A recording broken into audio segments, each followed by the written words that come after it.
ديالهم وما كاينش مسؤول كلف نفسه جا دابا نسول هاد الناس علاش واقفين. وكيجوا المرضى وكيلوموهم كيقول لك ما بغاوش يعتقونا. اللي خاص يفهم الراي العام ان هاد الناس ما عندهمش باش يعتقوكم. الناس اللي خاصها توقف معاكم راه واقفه لها عند الباب مجمعه. من السيد الوالي ديال هاد المدينه اللي قهرنا كل نهار بالبلاغات على والو، من المنتخبين اللي كل نهار مخرجين لنا بلاغات راه عطينا 40 قرعه ديال الاكسجين، وهاد الموظفين باش خدامين بالبرد.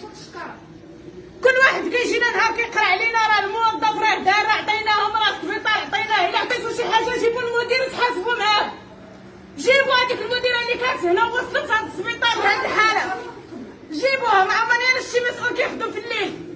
إلا كان فريم اللي كيدير شي انتيباسيون ولا خدام في داكار ديالو، سبحان الله هاد السيده كتخدم حتى الليل وفي الاخر تمشي بدون محاسبه. وشكون الضحيه؟ ولاد هاد المنطقه.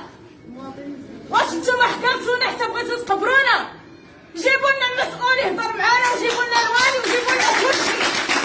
النقصوا كنت اجي واحد المواقع الناس يصوت المرضى.